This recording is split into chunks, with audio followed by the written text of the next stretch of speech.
11 de enero de 2010. Una silenciosa sala de juntas en Monterrey, México.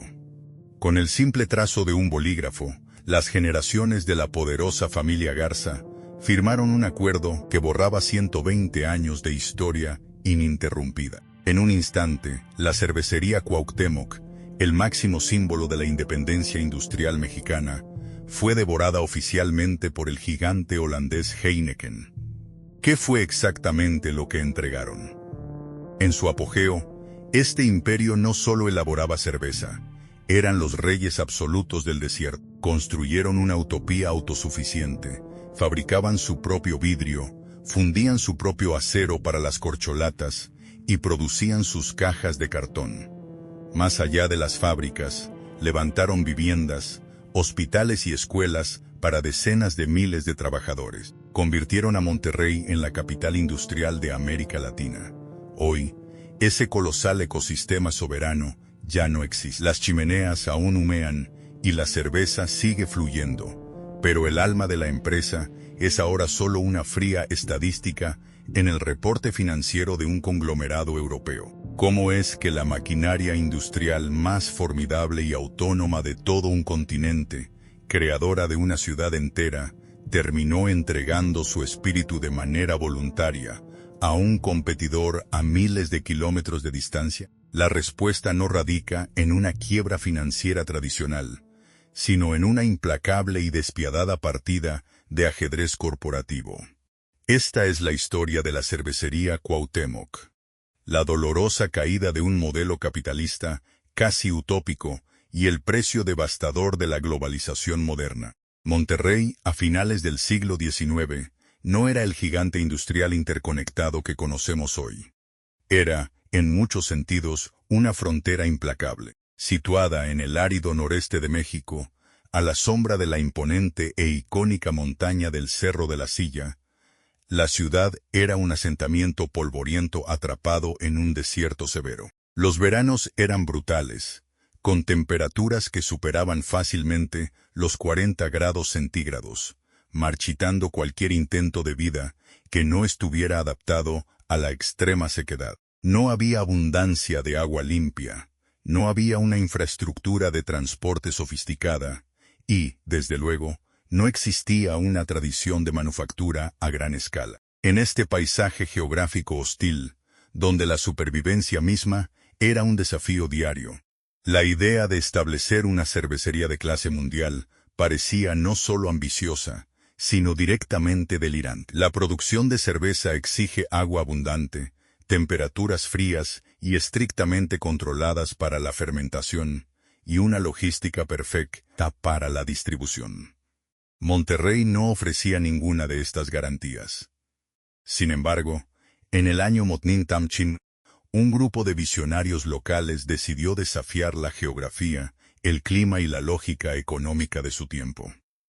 Isaac Garza, un empresario con una visión aguda para el futuro comercial, y su socio José Calderón, uniendo fuerzas con la experiencia técnica indispensable del maestro cervecero estadounidense, Joseph M. Schneider, y el capital de Francisco G. Sada, firmaron los documentos que darían vida a un sueño improbable. El TAM de noviembre de Motnin Tamchin fundaron formalmente la cervecería Cuauhtémoc, bautizando a la empresa en honor al último emperador azteca, un poderoso símbolo de resistencia indomable y orgullo nacional. La inversión inicial fue de 100,000 pesos, una auténtica fortuna para la época, pero apenas un grano de arena frente a los colosales desafíos que estaban a punto de enfrentar. Su objetivo no era simplemente fabricar una bebida alcohólica local. Querían crear la mejor cerveza de México, una obra maestra líquida que pudiera rivalizar cara a cara con las costosas importaciones europeas y estadounidenses que dominaban el mercado de élite. Los primeros años fueron una batalla de desgaste constante contra los elementos naturales y la naciente infraestructura mexicana. La primera cerveza que produjeron, la icónica Carta Blanca, fue un éxito inmediato gracias a su calidad excepcional y su distintiva botella transparente. Pero vender la cerveza pronto se convirtió en el menor de sus problemas. El verdadero infierno corporativo residía en la cadena de suministro. Para envasar su preciado líquido, la cervecería dependía de manera absoluta de botellas de vidrio importadas de los Estados Unidos. La logística era una pesadilla febril. Los trenes de carga que cruzaban la frontera, serpenteando a través de cientos de kilómetros de terreno accidentado, eran el único salvavidas de la incipiente fábrica. Pero los caminos de hierro de la época eran inestables y peligrosos. Las vibraciones implacables y los frecuentes descarrilamientos hacían que un porcentaje devastador de las botellas de vidrio llegara a Monterrey convertido en astillas inservibles. Además, importar hielo era prohibitivamente caro y logísticamente absurdo, y el calor sofocante del desierto amenazaba con arruinar los delicados lotes de cerveza en tránsito. Era una sangría de capital constante. Cada tren que llegaba con mercancía destruida era un golpe directo a la viabilidad financiera de la empresa. Fue en medio de esta sofocante crisis de suministro, al borde del colapso logístico, donde se forjó el verdadero e inquebrantable ADN de la cervecería Cuauhtémoc. Isaac Garza y su equipo directivo llegaron a una conclusión fría, audaz y calculada, que cambiaría la historia industrial de México para siempre. Si el entorno no les proporcionaba lo que necesitaban para operar, tendrían que fabricarlo ellos mismos. Ya no podían permitirse el lujo de ser simplemente maestros cerveceros. Tenían que convertirse en amos absolutos de su propia cadena de valor. Este fue el momento histórico exacto en que la cervecería dejó de ser una simple fábrica de bebidas y comenzó a mutar, por pura necesidad de supervivencia, en un ecosistema industrial masivo y completamente autosuficiente. El primer gran paso hacia esta independencia soberana ocurrió en 1909. Agotados por las interminables pérdidas de botellas rotas y la sumisión a proveedores extranjeros, los fundadores crearon Vidriera Monterrey. Lo que comenzó como un modesto esfuerzo operativo para asegurar sus propios envases, se transformó a una velocidad vertiginosa en un titán de la manufactura. Levantaron gigantescos hornos ardientes en medio del desierto para fundir la arena y moldear el vidrio. Esta empresa no solo resolvió de tajo el problema logístico de carta blanca, sino que con el paso de las décadas se convertiría en Vitro, uno de los fabricantes de vidrio más grandes e importantes a nivel mundial. Habían tomado su mayor debilidad y la habían convertido en una industria multimillonaria. Pero la implacable sed de autosuficiencia de los Garza y los Sada no se detuvo ahí. A medida que la producción y popularidad de su cerveza crecía a un ritmo exponencial, surgió otro cuello de botella crítico, el embalaje. Las tradicionales cajas de madera eran excesivamente petadas, costosas y difíciles de transportar en los crecientes volúmenes que demandaba el mercado nacional. La respuesta de Cuauhtémoc fue, una vez más, construir una nueva industria desde sus cimientos. En Mornein Chincham-Jaimesau fundaron empaques de cartón titán. Ahora, no solo elaboraban el líquido dorado y soplaban el vidrio que lo contenía, sino que también fabricaban el cartón corrugado, que protegía su producto en su largo viaje a través de los escarpados caminos del territorio mexicano. El clímax de esta radical filosofía de integración vertical llegó algunos años más tarde, impulsado por una crisis macroeconómica de proporciones globales. Durante los oscuros años de la Segunda Guerra Mundial, el gobierno de los Estados Unidos desvió casi toda su producción de acero para el esfuerzo bélico internacional, cortando abruptamente y sin previo aviso las exportaciones hacia México. De la noche a la mañana, la cervecería Cuauhtémoc se encontró sin acero para estampar las corcholatas, las pequeñas pero vitales tapas herméticas de sus botellas. Sin estas tapas, la cerveza perdería su carbonatación, se oxidaría y se echaría a perder en cuestión de días. En lugar de detener la producción, rendirse y esperar dócilmente a que la guerra terminara, los líderes de Monterrey tomaron una decisión monumental. En Mornin Chinchambon Mibá, fundaron Hojalata y Lámina S.A., una compañía que el mundo llegaría a conocer simplemente como Gilsa. Construyeron una masiva planta siderúrgica, dominando el complejo y peligroso arte de fundir metal pesado con un solo propósito inicial: poder tapar sus cervezas. Gilsa no solo salvó la producción de Cuauhtémoc durante la guerra, sino que revolucionó la industria siderúrgica global al patentar la tecnología de reducción directa del hierro, el hierro esponja, convirtiéndose rápidamente en la columna vertebral inamovible de la industrialización mexicana. Para mediados del siglo XX, el milagro fundacional estaba completo.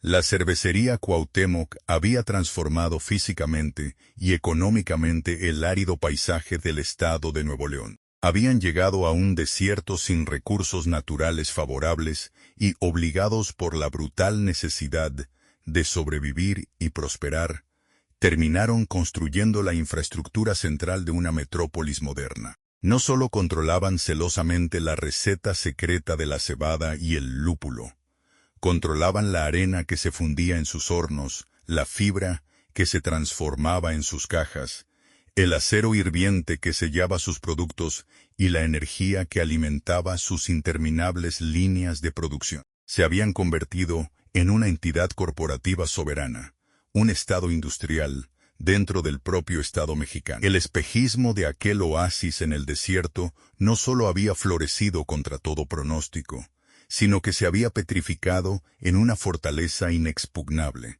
sentando las bases del imperio corporativo más poderoso de América Latina. Para comprender la verdadera magnitud de la cervecería Cuauhtémoc, es imperativo entender que su ambición no se limitaba a dominar los medios de producción física.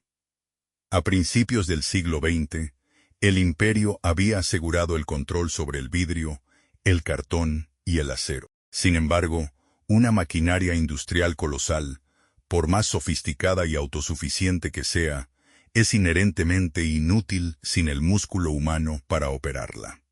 Y en la década de Motín Chinchamuer, el panorama social de México era un polvorín. La Revolución Mexicana había estallado, sumiendo al país en una década de caos, derramamiento de sangre y una profunda inestabilidad social. A medida que las ideas socialistas y los movimientos sindicales agresivos comenzaban a extenderse por todo el territorio nacional, amenazando con paralizar las fábricas mediante huelgas y sabotajes, la cúpula directiva en Monterrey se enfrentó a un dilema existencial. Isaac Garza, Luis Quesada y el resto de los líderes de la empresa observaban con creciente alarma cómo el conflicto laboral destruía otras industrias en el centro y sur del país. Comprendieron, con una clarividencia gélida y calculadora, que el modelo tradicional de confrontación entre el capital y el trabajo los llevaría inevitablemente a la ruina. Necesitaban paz laboral, estabilidad ininterrumpida y una dedicación fanática por parte de sus obreros para mantener encendidos los inmensos hornos de vidrio y acero. Su solución no fue la represión violenta, como era costumbre en la época, sino una audaz obra maestra de ingeniería social. Decidieron que no iban a combatir a los sindicatos, iban a hacerlos completamente irrelevantes. En Monchinchamuitam, en un movimiento sin precedentes en la historia corporativa de América Latina, la empresa fundó la SCIF, Sociedad Cuauhtémoc y Famosa. Oficialmente, era una cooperativa para el bienestar de los empleados. En la práctica, fue el acto fundacional de un estado de bienestar paralelo, un microcosmos de capitalismo utópico, diseñado para envolver cada aspecto de la vida del trabajador. La directiva llegó a una conclusión que redefiniría a Monterrey. Si querían lealtad absoluta en la fábrica, debían convertirse en los guardianes absolutos de la vida de sus trabajadores, mucho más allá de las puertas de la cervecería. La transformación fue asombrosa y monumental. Mientras el resto del país de las clases trabajadoras vivía en condiciones de precariedad, hacinamiento y pobreza extrema, los empleados de Cuauhtémoc fueron introducidos a una realidad alternativa. La empresa comenzó a construir la colonia Cuauhtémoc, un vasto desarrollo habitacional exclusivo para sus obreros. No eran simples barracones, eran casas de ladrillo sólido, con jardines, calles pavimentadas, electricidad y agua potable. Lujos casi impensables para la clase obrera mexicana de la época. Para un campesino que había escapado del hambre en el desierto o de la violencia revolucionaria, entrar a trabajar a la cervecería era el equivalente a ganar la lotería de la vida. Pero la vivienda era solo la piedra angular de esta utopía industrial. La SCIF estableció un sistema de salud integral y gratuito décadas antes de que el gobierno mexicano creara el Seguro Social. Construyeron la famosa Clínica Vidriera, donde nacían los hijos de los trabajadores, equipada con la mejor tecnología médica disponible. Los obreros y sus familias recibían atención médica, medicinas y cuidados preventivos sin costo alguno. Además, la empresa fundó escuelas de primer nivel para educar a los hijos de sus empleados. No solo les enseñaban a leer y escribir, les inculcaban los valores del trabajo duro, la disciplina y, sobre todo, la lealtad inquebrantable a la familia Garza Sada. Los estudiantes más brillantes recibían becas para continuar sus estudios universitarios, garantizando así que la próxima generación de ingenieros y gerentes naciera y se criara dentro del mismo ecosistema de la cervecería. El paternalismo corporativo se extendió a todos los rincones del ocio y la supervivencia diaria. Se abrieron inmensas tiendas de abarrotes subsidiadas, donde los trabajadores podían comprar alimentos y bienes básicos a una fracción del costo del mercado exterior, utilizando líneas de crédito internas. Construyeron parques recreativos gigantescos, teatros, instalaciones deportivas y patrocinaron ligas de béisbol y fútbol. Habían creado una economía de ciclo cerrado. Un trabajador de Cuauhtémoc podía nacer en un hospital de la empresa, vivir en una casa de la empresa, comprar su comida en el supermercado de la empresa, educar a sus hijos en la escuela de la empresa y disfrutar de su tiempo libre en el club social de la empresa, todo sin tener que interactuar jamás con el Estado mexicano. El resultado de esta colosal inversión social fue exactamente el que la junta directiva había calculado. La creación de una cultura laboral basada en una devoción casi religiosa. El orgullo de pertenecer a la cervecería era profundo y visceral. Las huelgas eran inexistentes. El simple pensamiento de detener la producción era visto como una traición imperdonable no solo a los jefes, sino a la gran familia que los protegía del duro mundo exterior. Trabajar en Cuauhtémoc se convirtió en un linaje heredable.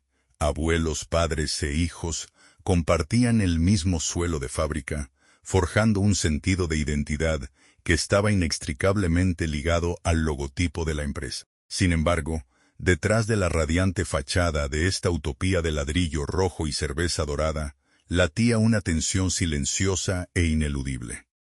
Este nivel de benevolencia extrema venía con un precio oculto, un contrato no escrito firmado con sangre y sudor, la pérdida absoluta de la autonomía individual. La cervecería Cuauhtémoc era una jaula de oro. A cambio de seguridad vitalicia, el trabajador entregaba su libertad de asociación y su capacidad de disidencia. Los sindicatos independientes estaban estrictamente prohibidos, y cualquier intento de organización externa era aplastado, no con violencia física, sino con la amenaza mucho más aterradora del exilio corporativo. Ser despedido de Cuauhtémoc no significaba simplemente perder un cheque a fin de mes, significaba la aniquilación social completa. Era perder tu casa, la escuela de tus hijos, tu médico, tus amigos y tu estatus en la ciudad. El miedo a ser expulsado del paraíso mantenía a decenas de miles de hombres y mujeres en una línea de obediencia perfecta. La empresa lo veía todo, lo controlaba todo y lo proveía todo. Era un feudalismo industrial disfrazado de filantropía moderna, un sistema donde la corporación había reemplazado efectivamente a Dios y al Estado en la mente de sus trabajadores. Para mediados del siglo XX, esta maquinaria utópica funcionaba con una precisión aterradora y magnífica. Con una fuerza laboral blindada contra la agitación externa y una cadena de suministro completamente dominada, la cervecería Cuauhtémoc había acumulado un poder sin precedentes. Monterrey ya no era un asentamiento polvoriento en el desierto.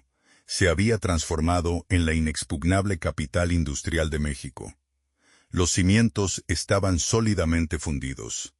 El ejército de trabajadores estaba listo. Ahora, el imperio estaba preparado para salir de su fortaleza norteña y lanzar su conquista absoluta sobre el resto del territorio nacional. Para mediados del siglo XX, la maquinaria perfecta que la cervecería Cuauhtémoc había forjado en el árido desierto de Nuevo León estaba operando a su máxima capacidad. El modelo utópico de integración vertical y control social no solo había demostrado ser viable, sino espectacularmente lucrativo. Habían sobrevivido a revoluciones, escasez de posguerra y crisis de suministro, emergiendo de cada adversidad con más músculos de acero, más hornos de vidrio ardiente y una fuerza laboral más fanáticamente leal. Habiendo asegurado el control absoluto sobre su cadena de suministros y consolidado una paz laboral inquebrantable en sus fábricas de Monterrey, los líderes del imperio dirigieron su mirada más allá de las montañas del norte. Ya no se conformaban con ser los reyes del desierto. Estaban listos para lanzar una agresiva campaña de conquista comercial sobre el resto de la República Mexicana. Había comenzado la Edad de Oro. El crecimiento orgánico pronto fue propulsado a la estratosfera mediante adquisiciones estratégicas brillantes. En Monin-Chincham-Nam-Mitú, la compañía ejecutó uno de los movimientos más audaces de su historia corporativa al adquirir la cervecería Tecate, ubicada en el extremo noroeste del país, justo en la frontera con California. Tecate era una joya en bruto. Había sido la primera cervecería en México en introducir la cerveza en lata metálica, una innovación logística revolucionaria, pero sufría de graves problemas financieros. Para la cervecería Cuauhtémoc, que ya poseía su propia titánica planta siderúrgica, la adquisición fue una sinergia perfecta. Tomaron la tecnología de enlatado, inyectaron su propio acero, aplicaron su implacable eficiencia operativa y propulsaron la marca a nivel nacional. Junto con su marca insignia Carta Blanca, consumida masivamente por la clase trabajadora, y la Premium Bohemia, reservada para los paladares de la élite, Cuauhtémoc construyó un portafolio de marcas que parecía simplemente invencible. Durante las décadas de 1960 y 1970, la cervecería dejó de ser meramente una enorme instalación de manufactura para convertirse en el principal arquitecto de la cultura popular mexicana. No solo vendían un líquido carbonatado, vendían una identidad nacional y un estilo de vida aspiracional. Sus presupuestos de publicidad eran colosales. Dominaron la incipiente era de la televisión nacional y la radio, patrocinando los programas de mayor audiencia de costa a costa. Pero su influencia más profunda y duradera se afianzó en el mundo de los deportes. La empresa financió y construyó equipos de primer nivel, apoderándose del diamante con los Sultanes de Monterrey en el béisbol, y dejando su huella indeleble en el desarrollo del fútbol profesional. La cerveza de Cuauhtémoc estaba presente de forma omnipresente, en cada estadio bullicioso, en cada cantina local, en cada boda y en cada celebración familiar del país. Se habían convertido, literalmente, en el torrente sanguíneo de la sociabilidad mexicana. Para administrar a este gigante que se expandía a una velocidad vertiginosa, la familia Garza Sada consolidó todas sus operaciones bajo un holding corporativo masivo conocido como Valores Industriales, S.A. o simplemente Visa. Este conglomerado se convirtió, sin exagerar, en el grupo empresarial más poderoso, rico y temido de América Latina. Visa no solo controlaba la cerveza, el acero, el cartón y el vidrio. Para asegurar el inmenso flujo de capital necesario para sus colosales planes de expansión, incursionaron agresivamente en el sector financiero, adquiriendo Banca Serfín. Eran dueños del producto, del empaque, de la logística de transporte, y ahora también del dinero que financiaba todo el ecosistema. En Monterrey, la palabra de Eugenio Garza Sada, el patriarca y líder visionario del grupo, pesaba a menudo mucho más que la del propio presidente de la República. El imperio operaba como un estado soberano que había alcanzado la cima de su gloria absoluta.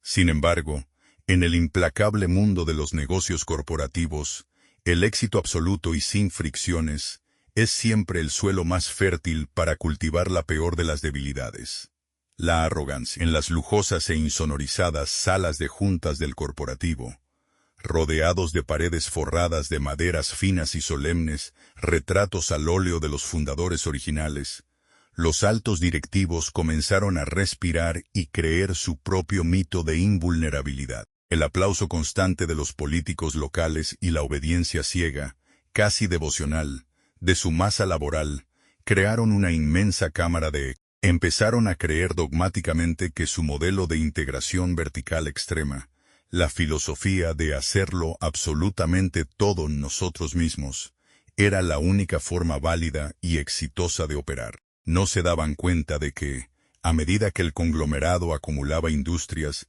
también se volvía una bestia pesada, profundamente burocrática y peligrosamente inflexible ante los cambios veloces. Esta complacencia generó un punto ciego que resultaría histórico. La cúpula de Cuauhtémoc estaba tan embriagada, manteniendo su estatus de realeza, y tan enfrascada en una cruenta, pero puramente local, guerra de trincheras contra su gran rival doméstico, el Grupo Modelo, fabricante de la cerveza Corona, que apartaron la vista del horizonte internacional. No vieron que, más allá de las fronteras de México, el mundo corporativo estaba mutando drásticamente. Las gigantescas cerveceras de Europa y Estados Unidos estaban comenzando a modernizar y adelgazar sus cadenas de suministro, externalizando costos pesados y preparándose para una ola de globalización devoradora. Mientras tanto, Cuauhtémoc seguía cargando sobre sus hombros el inmenso y costoso peso de mantener activas plantas acereras, cartoneras, bancos, redes de hospitales y ciudades enteras. La Edad de Oro brillaba con tal intensidad abrasadora en Monterrey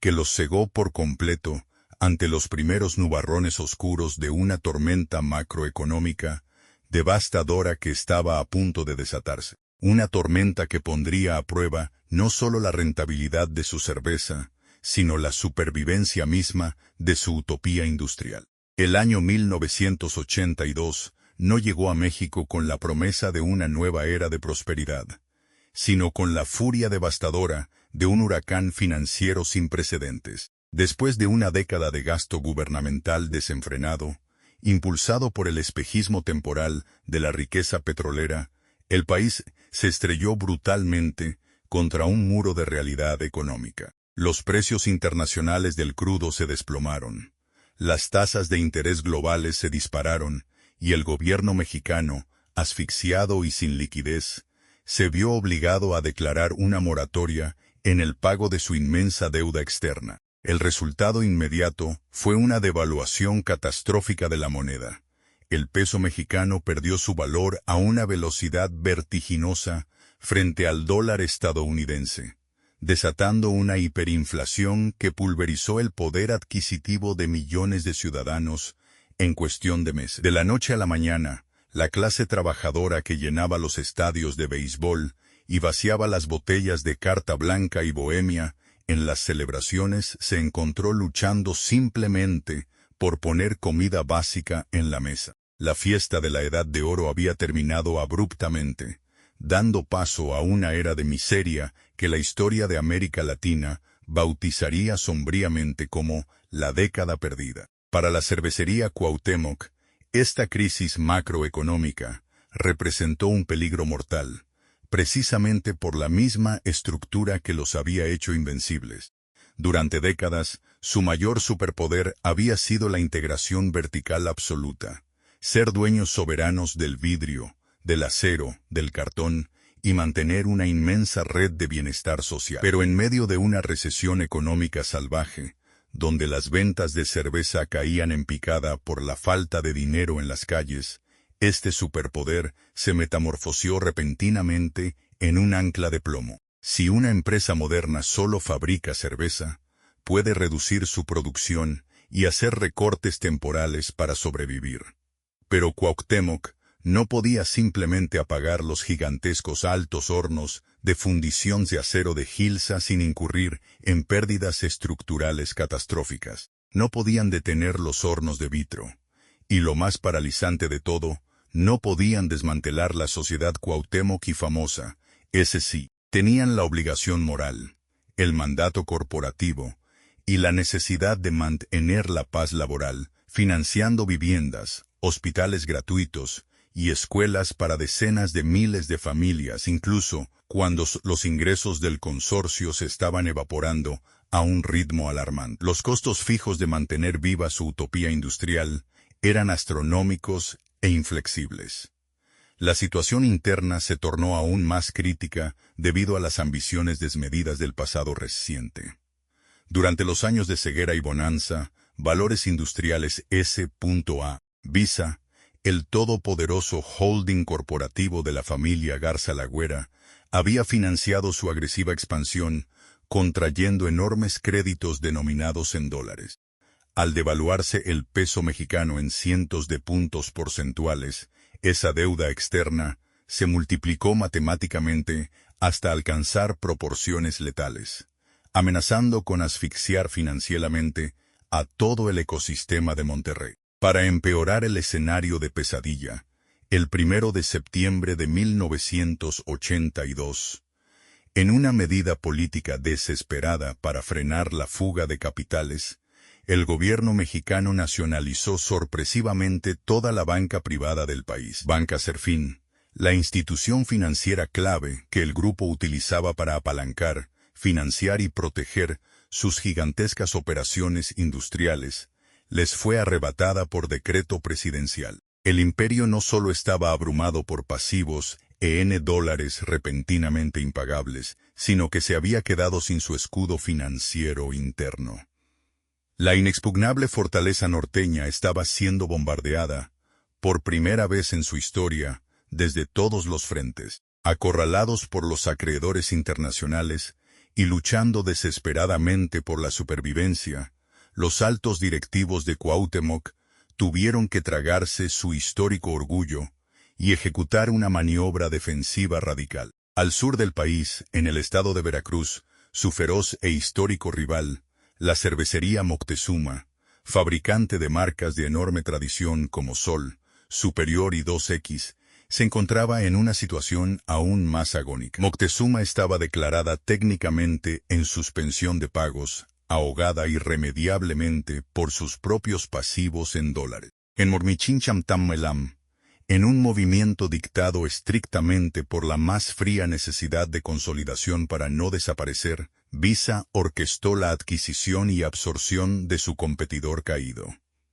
De este matrimonio forzado nació la megacorporación Cervecería Cuauhtémoc Moctezuma. En el papel y en los comunicados de prensa, se celebraba la creación de un titán indiscutible, que ahora controlaba casi la mitad del mercado cervecero nacional, poseedor de un portafolio de marcas inigualable. Pero dentro de las opresivas salas de juntas en Monterrey, la atmósfera estaba muy lejos de ser festiva. Sabían perfectamente que no era una expansión impulsada por el triunfo y la superioridad. Era una fusión nacida del pánico, una balsa salvavidas compartida para evitar un hundimiento mutuo en medio del naufragio económico de México. La integración operativa de las dos gigantescas cerveceras resultó ser un calvario logístico y un choque cultural brutal. Cuauhtémoc tuvo que absorber las anticuadas e ineficientes instalaciones de Moctezuma y lidiar con una fuerza laboral y sindical externa que no compartía ni entendía el particular ADN del modelo de bienestar regiomontano. Todo esto ocurrió mientras el corporativo central intentaba desesperadamente reestructurar miles de millones de dólares en deuda externa.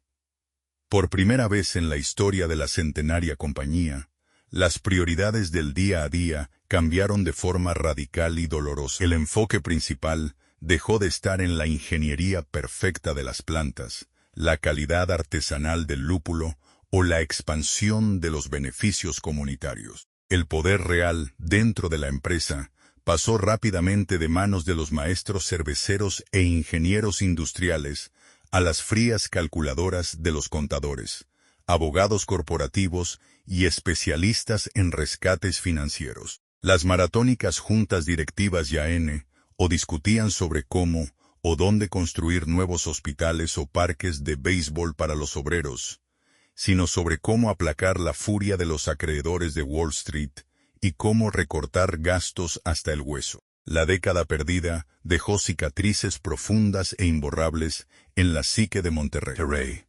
La voz presa logró sobrevivir la voz preinflación en la nacionalización en bancaria, vaya la crisis, ten la duda, demostrando resiliencia industrial verdaderamente formidable, pero el hora, rica de invulnerabilidad, absoluta sahab, ha roto para siempre.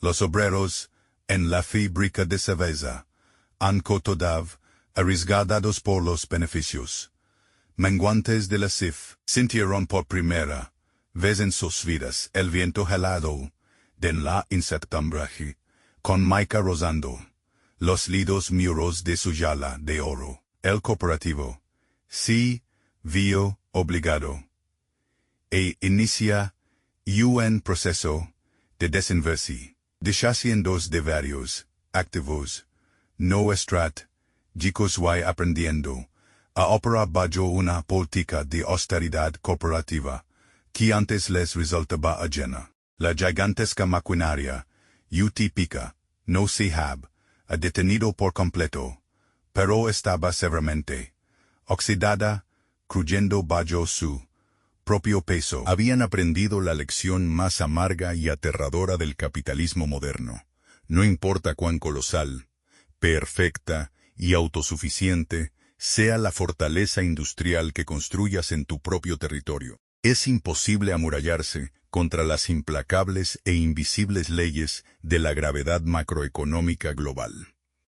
Esta fue la primera gran grieta estructural en el imperio, una advertencia sombría y premonitoria de que los verdaderos depredadores, mucho más grandes y despiadados, apenas estaban comenzando a acechar. El amanecer de la década de 1990 trajo consigo un viento de cambio frío e implacable que barrería el panorama corporativo global, la era de la hiperglobalización.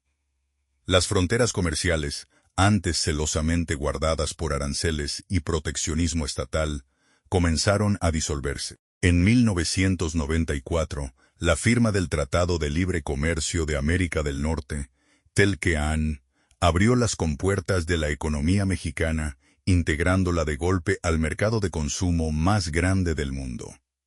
Para muchas industrias, esto significó un océano de oportunidades sin precedentes. Pero para la industria cervecera, históricamente un negocio de feudos locales fuertemente defendidos, significó que el foso protector, que rodeaba la inexpugnable fortaleza de Monterrey, se había evaporado de la noche a la mañana. El campo de batalla ya no se limitaba a las áridas llanuras del norte de México o a las calurosas cantinas de Veracruz.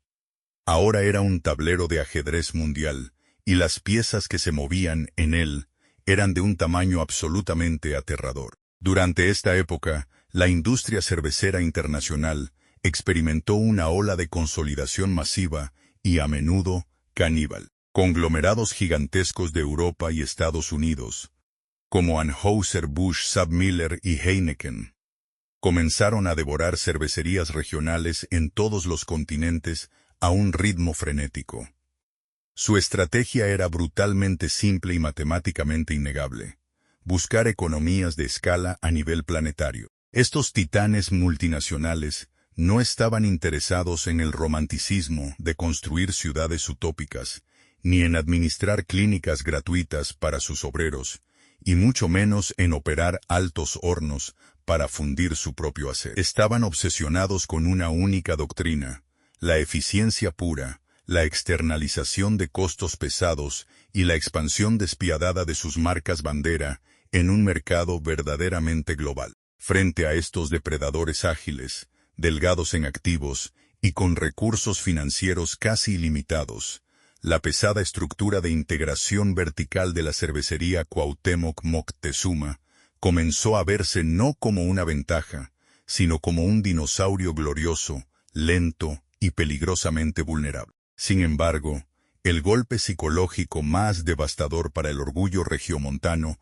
no provino inmediatamente de Europa ni de Estados Unidos, sino de su propio patio trasero. Mientras Cuauhtémoc pasaba los años posteriores a la crisis de los 80, lamiéndose las heridas, reestructurando pasivos y tratando de mantener a flote la costosa utopía de la Sociedad Cuauhtémoc y famosa, SCJF. Su archirrival doméstico, el Grupo Modelo, tomó un camino radicalmente distinto. En lugar de atrincherarse en el mercado interno y cargar con el peso muerto de una infraestructura comunitaria masiva, Modelo puso toda su atención y capital en el horizonte internacional. Comercializaron de manera brillante una simple botella de vidrio transparente y una narrativa seductora. Corona no era solo una cerveza, era el estado mental de unas vacaciones perpetuas en una playa soleada de México. El éxito fue meteórico, irracional y abrumador. Corona cruzó las fronteras, y para finales de la década, destronó a la todopoderosa Heineken como la cerveza importada número 1 en los Estados Unidos, conquistando de paso los estantes de Europa, Asia y Australia. En las lujosas oficinas corporativas de Valores Industriales S.A., ahora modernizada y conocida bajo el acrónimo FEMSA, los altos ejecutivos observaban con una mezcla tóxica de incredulidad, resentimiento y envidia cómo su rival histórico se coronaba como un monarca global indiscutible. Cuauhtémoc siempre se había considerado el hermano mayor y superior.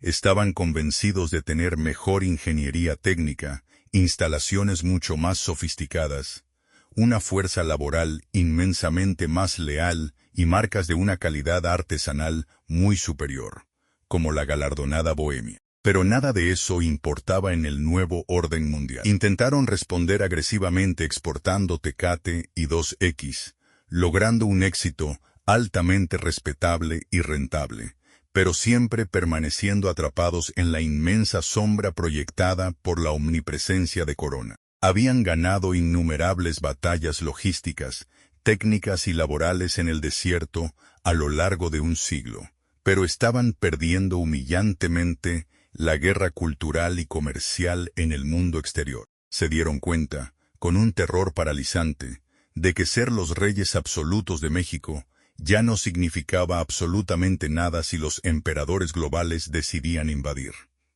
Y la amenaza se volvió rápidamente existencial a medida que avanzaba el nuevo milenio. El mercado cervecero mexicano era considerado la joya de la corona de los mercados emergentes.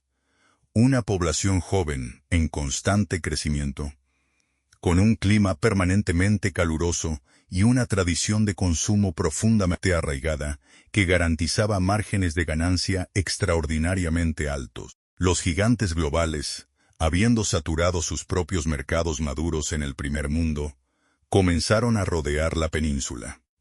Anheuser-Busch ya había adquirido una participación minoritaria, pero amenazante en el Grupo Modelo. Era solo cuestión de tiempo antes de que los grandes consorcios europeos pusieran la mira directamente en Monterrey. La invasión extranjera había dejado de ser una posibilidad teórica discutida en oscuros seminarios de economía. Era una realidad asfixiante que respiraba en la nuca del Consejo de Administración. Cada semana, las páginas de los diarios financieros anunciaban una nueva megafusión transatlántica, dejando a los jugadores independientes cada vez más aislados. La paranoia se instaló permanentemente en los pasillos de FEMSA. Los líderes de la familia Garza sabían perfectamente que, frente a un intento de adquisición hostil respaldado por decenas de miles de millones de euros, su histórica lealtad sindical no serviría de escudo mágico. Si un conglomerado internacional tomaba el control de Cuauhtémoc, lo primero que harían los calculadores analistas de Wall Street sería exigir el desmantelamiento inmediato y total de la SCIF. Las casas subsidiadas de ladrillo rojo, los hospitales de primer nivel gratuitos, las becas para los hijos de los obreros, todo sería erradicado de un plumazo en nombre de la optimización de activos. El legado humanista completo de los fundadores estaba en peligro inminente de ser borrado por un simple algoritmo de eficiencia financiera ejecutado desde una gélida oficina a 10.000 kilómetros de distancia. Para defender su centenaria fortaleza y evitar ser devorados vivos por el implacable capital extranjero, el grupo corporativo necesitaba desesperadamente generar flujos de efectivo masivos y blindar su valor total en el mercado de valores. Necesitaban un arma financiera de proporciones épicas para asegurar su independencia. Pero mientras escudriñaban el horizonte global en busca de alianzas estratégicas salvadoras, ignoraban por completo que la semilla de su propia destrucción estructural ya había sido plantada de manera inadvertida muchos años atrás. La ironía más cruel y devastadora de su historia corporativa estaba a punto de manifestarse. El verdugo que finalmente dictaría el destino de la legendaria cervecería Cuauhtémoc no provendría de una sala de juntas en Londres, Ámsterdam o Nueva York. No emergería de sus resplandecientes tanques de fermentación.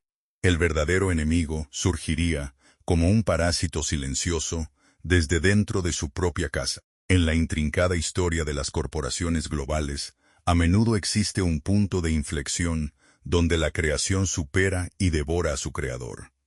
Para la cervecería Cuauhtémoc, esta ironía se gestó en 1978, bajo la forma de un experimento logístico aparentemente menor. En aquel entonces, Valores Industriales S.A.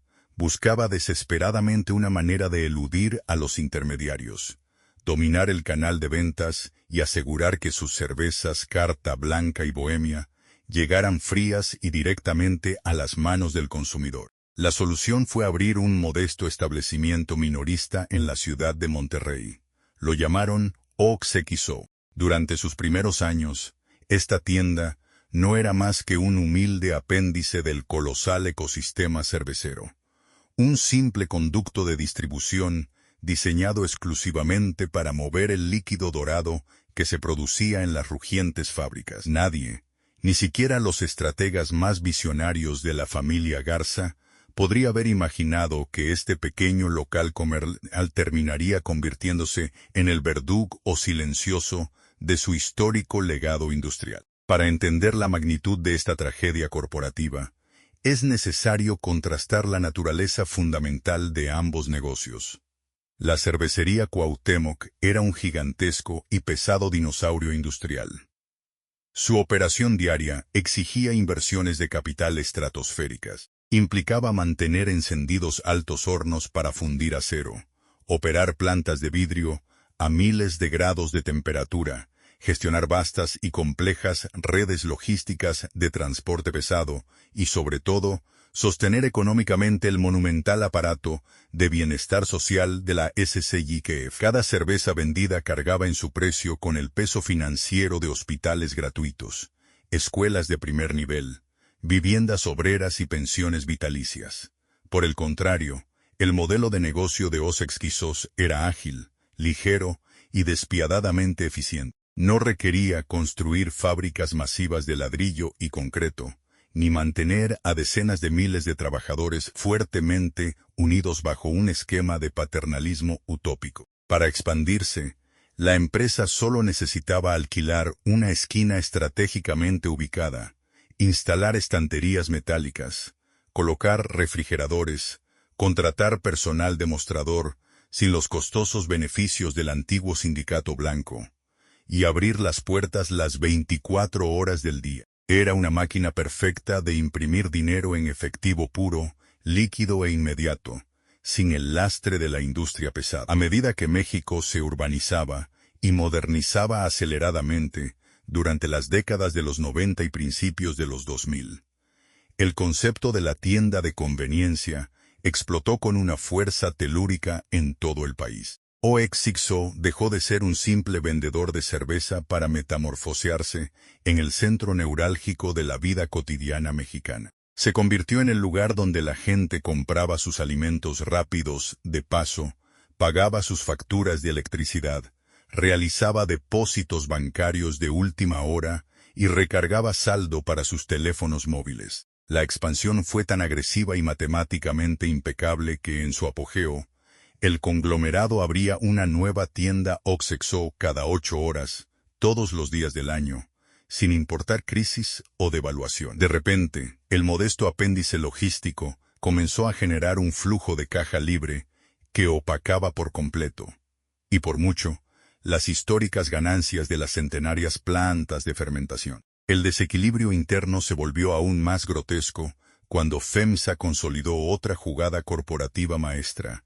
su alianza estratégica a largo plazo con The Coca-Cola Company. A través de su división Coca-Cola FEMSA, el conglomerado regiomontano absorbió operaciones en múltiples países y se convirtió en el embotellador independiente de Coca-Cola más grande del mundo. De la noche a la mañana, la histórica cervecería Cuauhtémoc se encontró atrapada en un sándwich corporativo sofocante. Por un lado, estaba el titán imparable del comercio minorista, OXXO, expandiéndose por miles de unidades. Por el otro, el leviatán de los refrescos embotellados, dominando el continente americano. El hijo primogénito de la familia Garza, el orgulloso y legendario fundador del imperio, se había convertido abruptamente en la división más lenta, más costosa, más problemática y menos rentable de todo el brillante portafolio corporativo. En las frías e iluminadas salas de juntas del siglo XXI,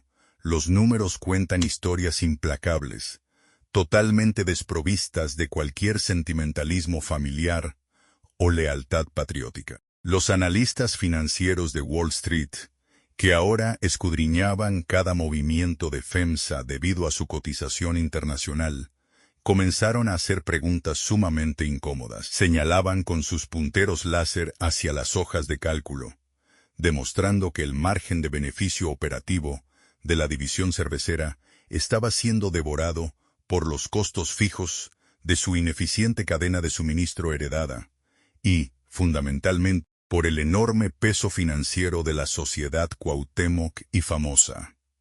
La gloriosa utopía industrial, construida con tanto esmero 100 años atrás para garantizar la supervivencia comunitaria de la empresa, ahora era vista por los inversores globales y los administradores de fondos como un lastre anacrónico. Una hemorragia de capital completamente inaceptable en el hipercompetitivo mercado global moderno. El dilema psicológico y moral para la cúpula directiva era desgarrador, casi inhumano.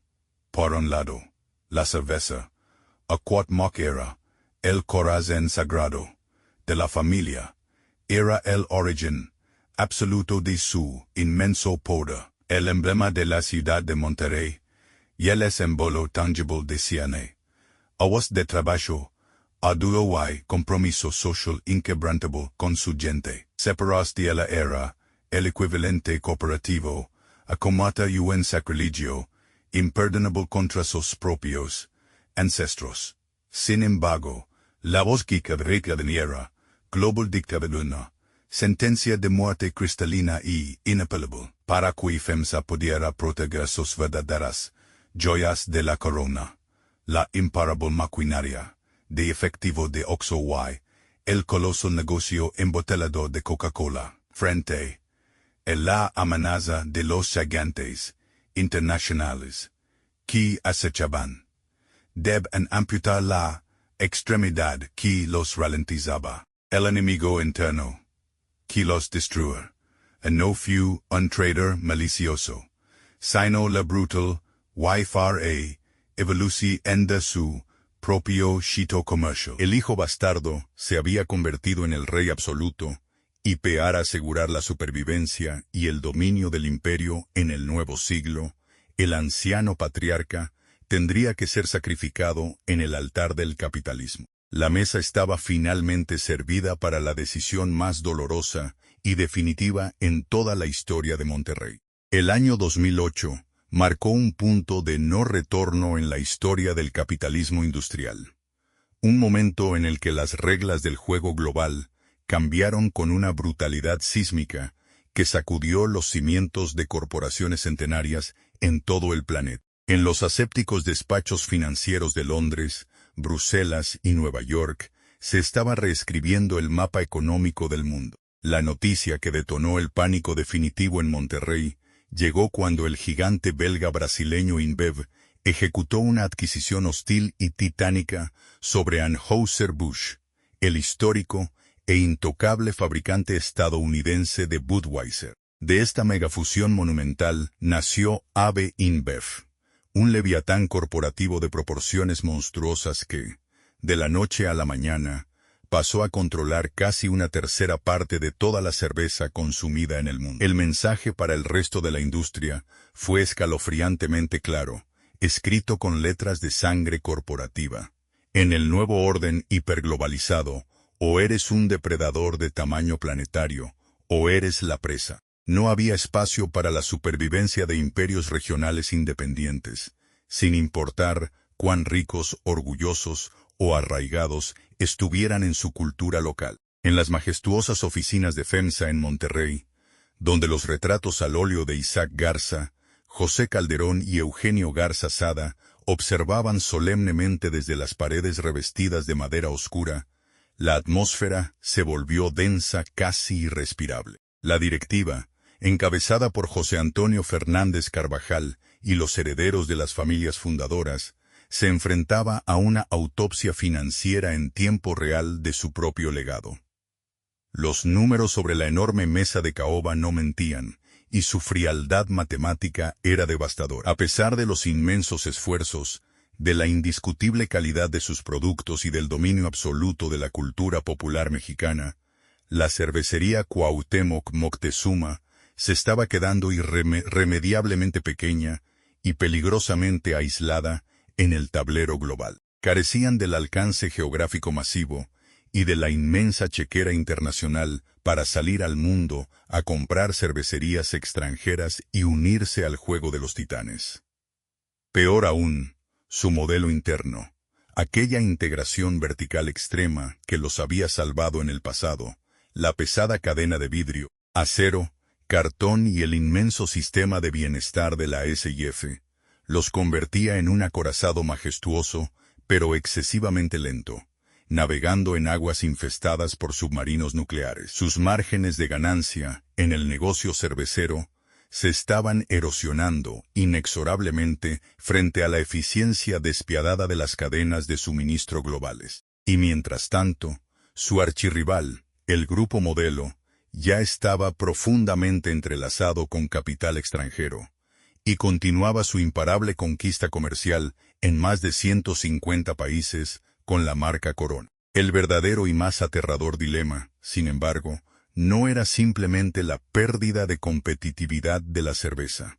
Era el peligro letal que esta debilidad representaba para todo el conglomerado de FEMSA. La junta directiva entendió, con una claridad dolorosa y paralizante, que mantener artificialmente la independencia de la cervecería, por puro orgullo histórico y lealtad familiar, amenazaba con arrastrar hacia el abismo a las dos verdaderas joyas financieras del grupo, la imparable y ultrarrentable cadena de tiendas Oxxo y la poderosa división de Coca-Cola FEMSA. El mercado de valores internacional comenzaba a penalizar severamente las acciones del holding, exigiendo a gritos que la compañía se deshiciera de sus activos de crecimiento lento para concentrarse en sus negocios comerciales más ágiles. Los inversores de Wall Street no sentían ningún respeto sagrado por el legado de 1890, ni por los hospitales gratuitos para obreros en el desierto.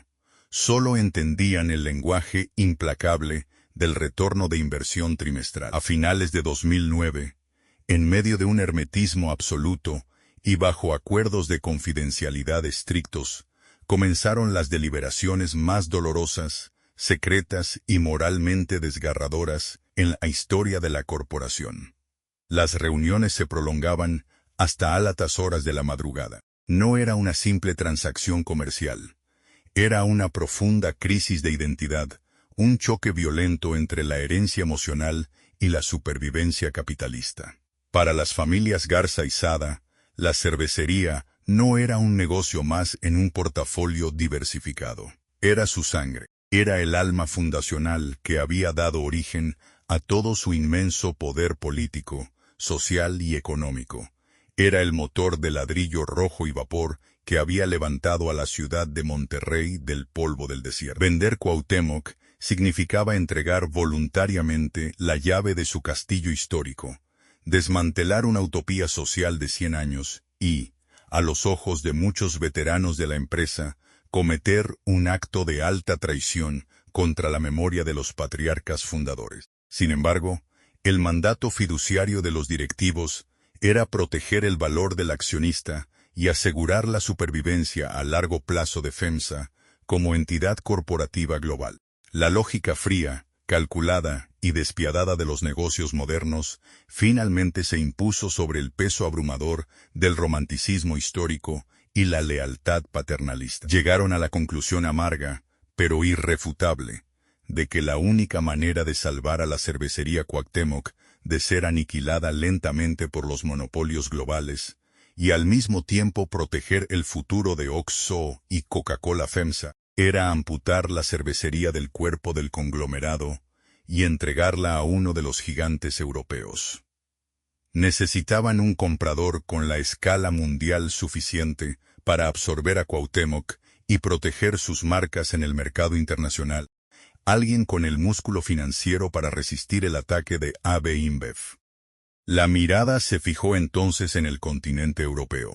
Específicamente, en Ámsterdam. Heineken, una cervecera con sus propias tradiciones centenarias, buscaba desesperadamente una posición de dominio en América Latina para contrarrestar a sus gigantescos competidores. La alineación de intereses financieros era perfecta, pero el costo humano y emocional de lo que estaba a punto de suceder sería incalculable.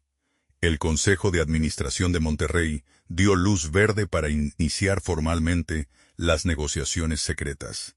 El destino estaba sellado. El imperio soberano del desierto, que durante 120 años había desafiado huelgas, revoluciones y crisis económicas globales, se preparaba para firmar su propia rendición incondicional. Las negociaciones finales se llevaron a cabo con la precisión quirúrgica y el secreto sepulcral de una operación militar de alto riesgo. Durante los tensos y agotadores meses finales de 2009, los equipos legales y financieros de FEMSA y Heineken se reunieron a puerta cerrada, delineando los intrincados detalles de un acuerdo que redefiniría para siempre el mapa corporativo de América Latina. El intercambio que estaba sobre la mesa era de una magnitud financiera asombrosa y de una carga simbólica incalculable.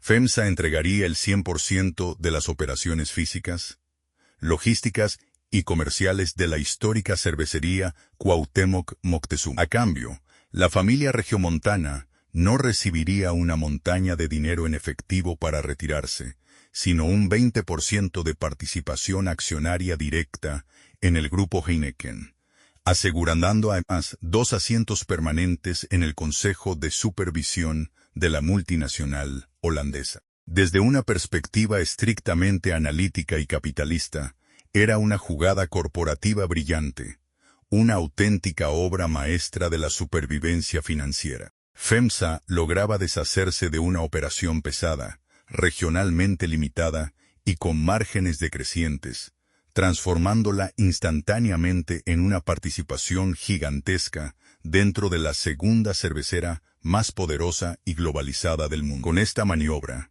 el conglomerado mexicano blindaba su futuro, se protegía definitivamente de cualquier intento de adquisición hostil por parte de AB InBev y liberaba una cantidad masiva de capital y energía ejecutiva para concentrarse en la verdadera máquina del futuro.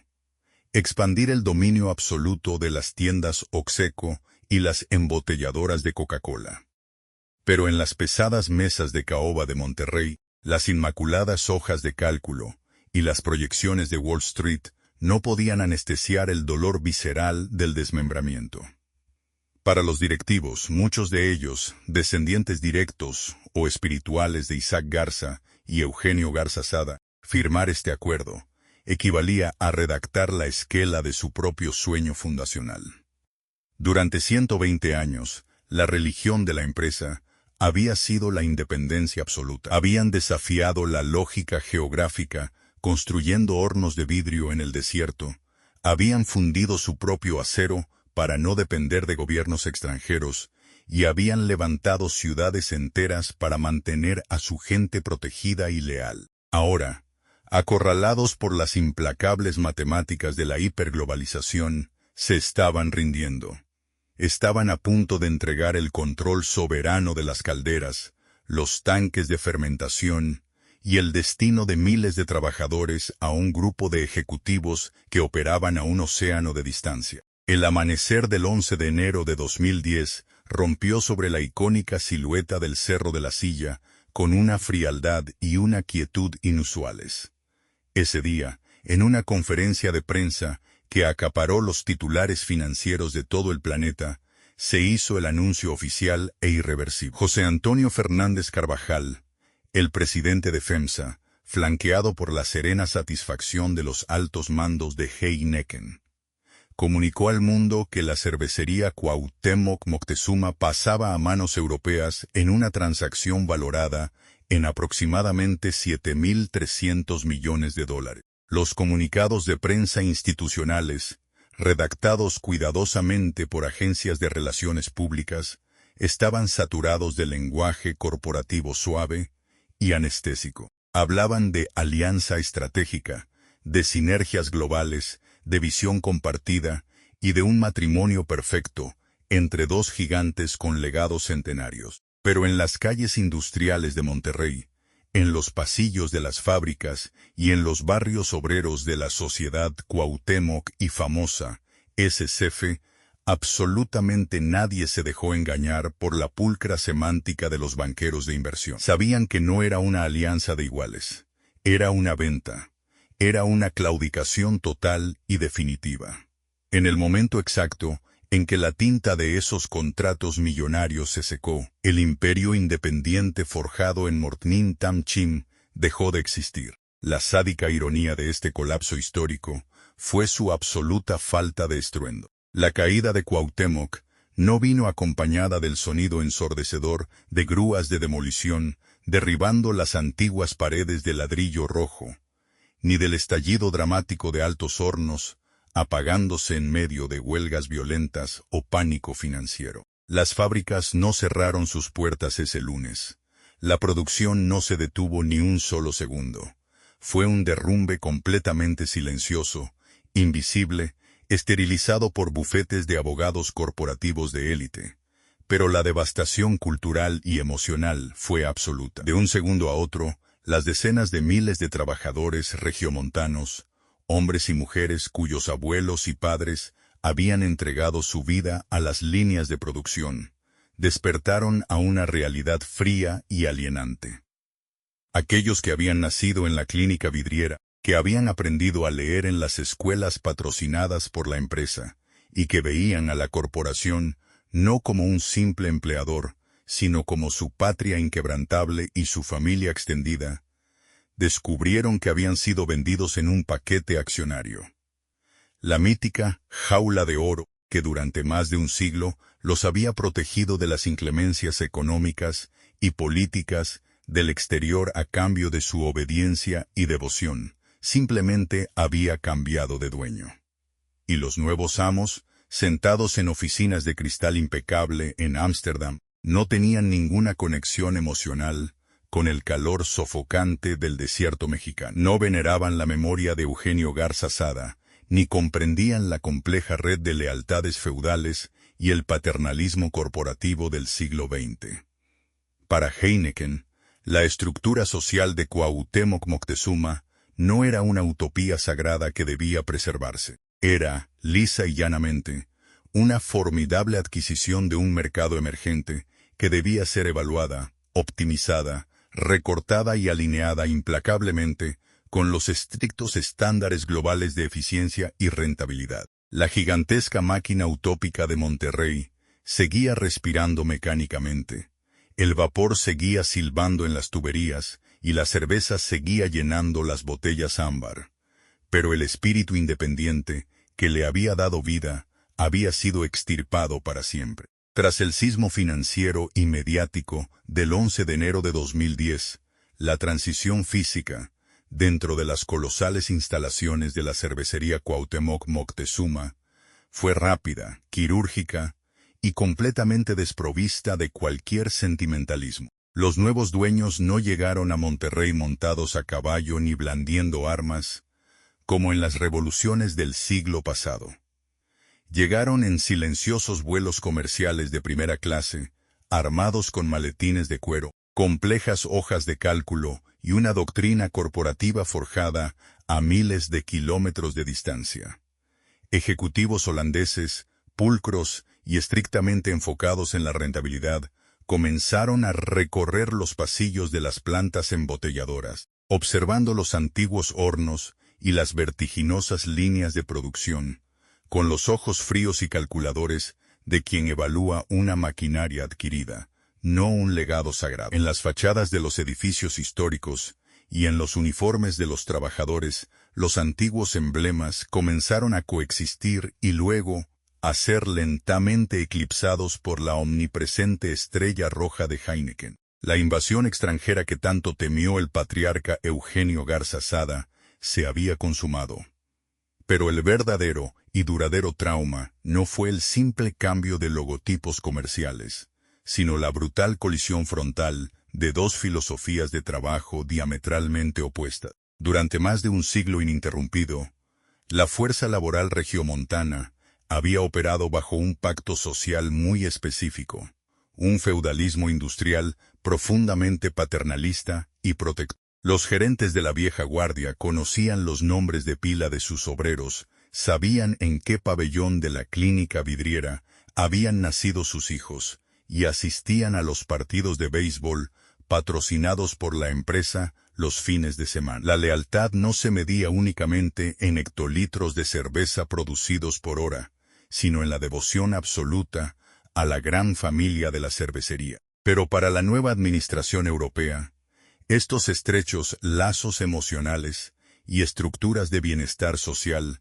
representaban anomalías financieras incomprensibles. Heineken es una potencia global formidable precisamente porque opera bajo estándares de eficiencia implacables y métricas de rendimiento estandarizadas. En el nuevo orden mundial, no importaba en lo más mínimo si tu abuelo había ayudado a fundar la histórica fábrica de cartón, o si llevabas 30 años sin faltar un solo día a tu turno. Tu valor como individuo se reducía exclusivamente a los indicadores clave de rendimiento, KPIs, proyectados en las gélidas pantallas de las salas de juntas en Ámsterdam. Las reuniones matutinas, que antes servían para discutir tanto los problemas de la línea de embotellado como las necesidades urgentes de la comunidad obrera, se transformaron rápidamente en frías videoconferencias donde se exigía la reducción sistemática de costos operativos en fracciones de centavo. El choque cultural se manifestó de la manera más dolorosa en el lento pero inexorable desmantelamiento del estado de bienestar paralelo que había sido la venerable sociedad Cuauhtémoc y famosa SQCF.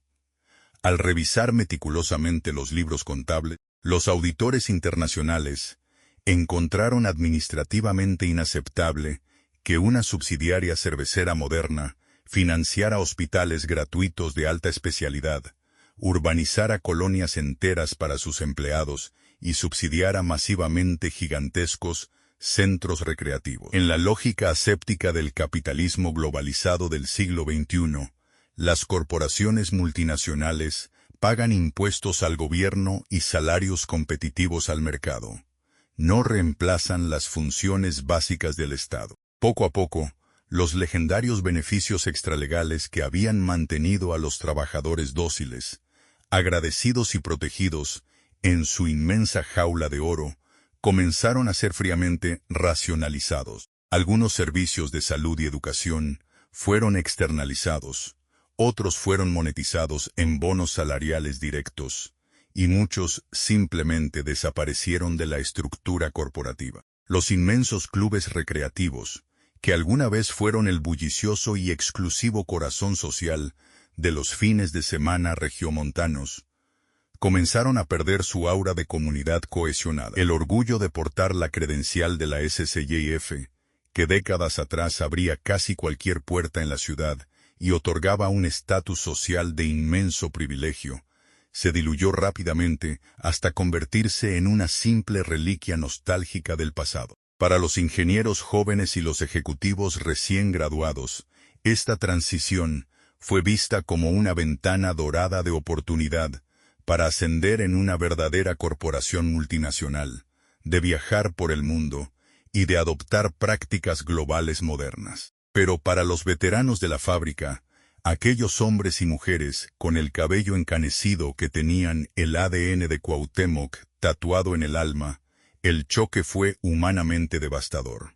Sintieron una orfandad corporativa profunda y abismal. Durante toda su vida laboral, desde las aulas de la escuela primaria, financiada por la cervecería, se les había inculcado que si cuidaban ciegamente a la empresa cuidaría de ellos hasta el día de su muerte y velaría por el futuro de sus familias. Ahora se enfrentaban a la gélida e indiferente realidad de que el ente orgánico al que le habían jurado lealtad eterna ya no existía. Había sido transado y vendido por la misma cúpula directiva a la que tanto veneraban. No fue un despido masivo e inhumano lo que quebró su espíritu, sino la alienación silenciosa en su propio lugar de origen. Reagan, hombres con manos encelecidas, por 30, os de manager, vi el violas, de presi NY supervisa, calderas si encontraron, rindiendo cuentas ante analistas.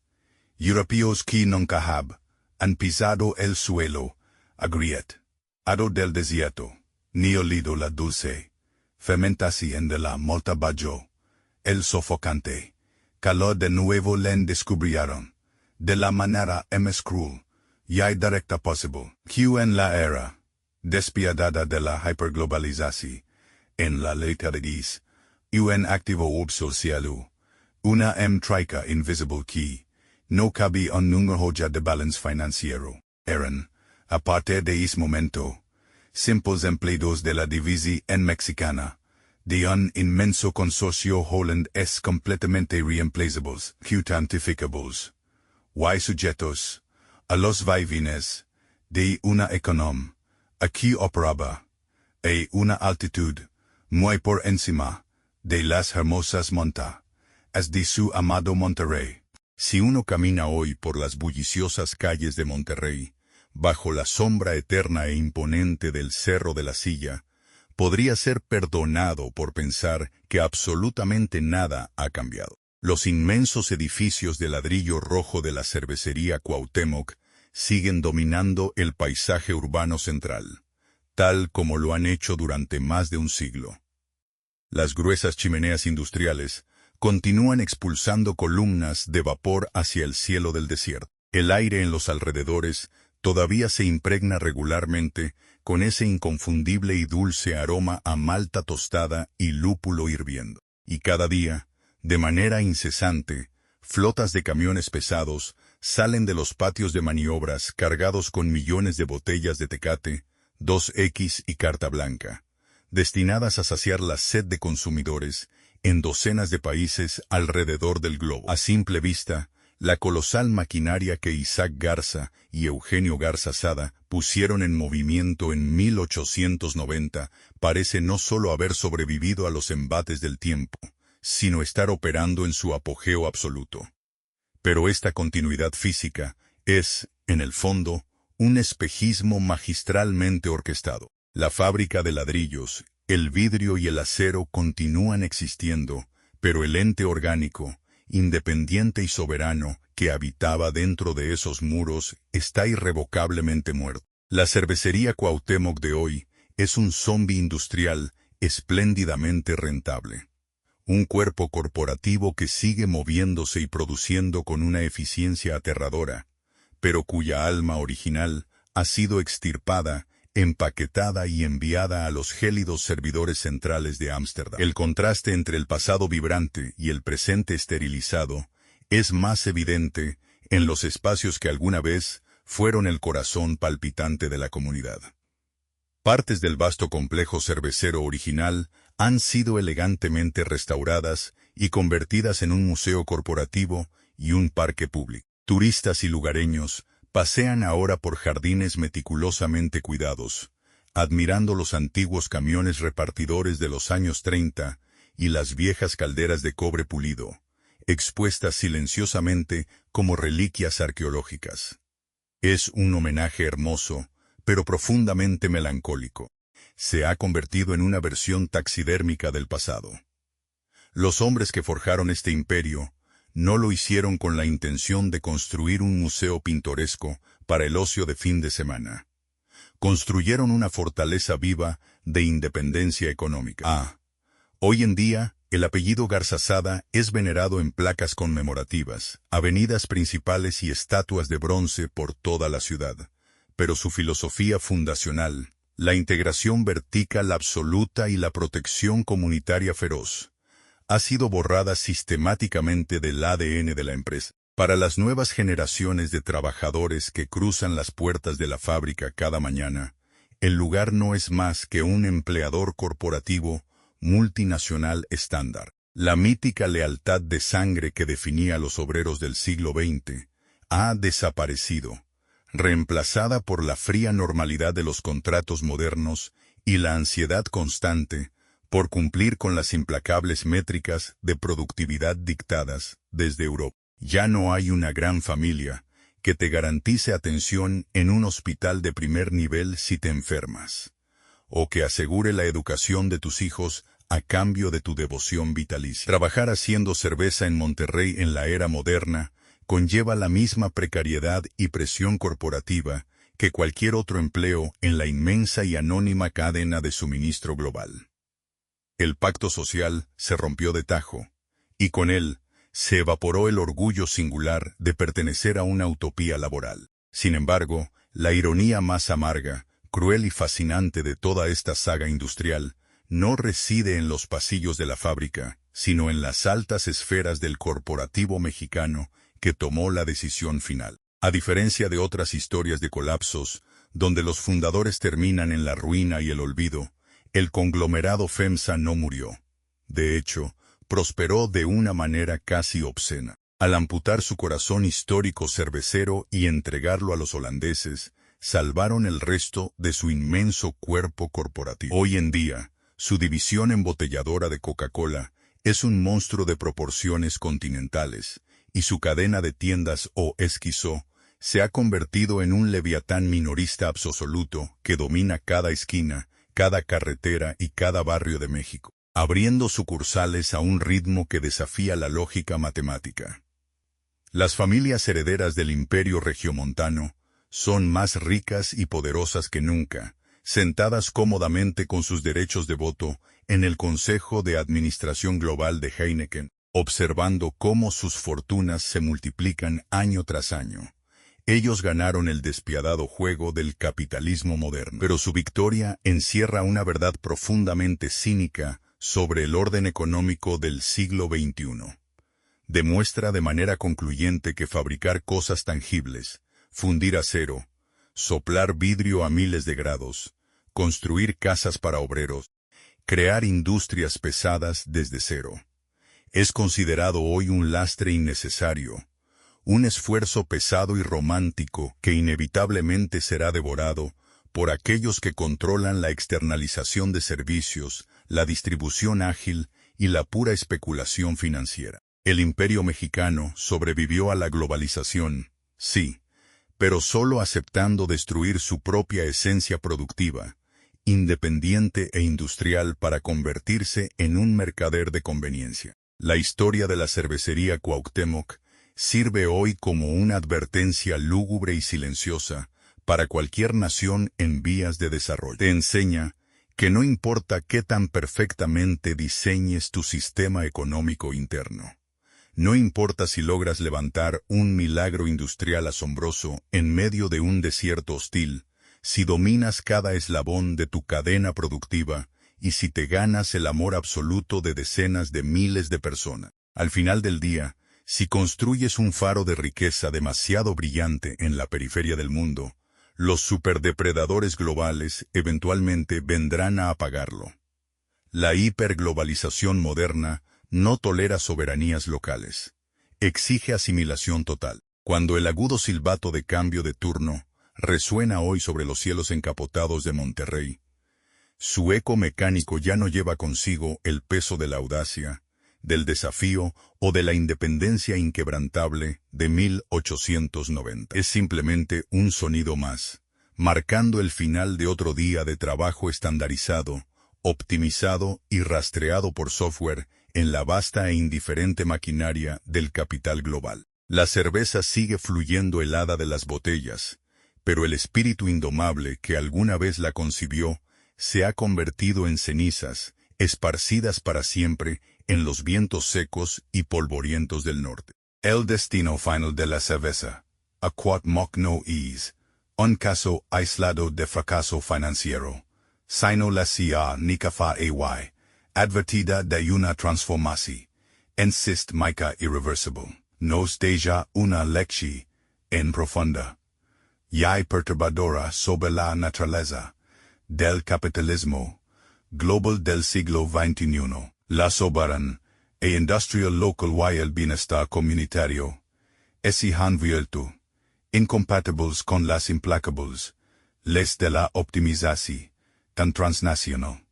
Aquel su OD 1890, fundado sobre la audacia de crear un ecosistema autónomo capaz de autoabastecerse de vidrio, cartón y acero, fue devorado por una estructura globalizada que prefiere la ley transaccional sobre el arraigo productivo. Las chimeneas en Monterrey seguirán arrojando vapor y las botellas seguirán llenándose bajo la marca de una estrella roja extranjera, pero el espíritu de independencia indomable que levantó una ciudad entera del desierto se ha evaporado irremediablemente. Al final, los hombres y mujeres que dedicaron sus vidas a este imperio descubrieron que, en las hojas de cálculo de Ámsterdam o Nueva York, la lealtad es un activo invisible y la identidad, un costo perfectamente recortable. La fortaleza del norte cayó sin ruido, demostrando que en el tablero de la hiperglobalización, si no eres un gigante planetario, estás destinado a convertirte en el combustible de su expansión. Si este recorrido por el auge, la utopía y el silencioso colapso de una de las leyendas industriales más grandes de América Latina te ha parecido fascinante, te invitamos a suscribirte al canal para no perderte nuestros próximos documentales históricos. Déjanos tu opinión en los comentarios. ¿Crees que el sacrificio del patrimonio industrial e histórico es un precio inevitable que los países en desarrollo deben pagar en aras de la supervivencia global, o existía un camino para preservar la soberanía de Monterrey? Tu interacción es fundamental para seguir rescatando estas grandes historias del olvido.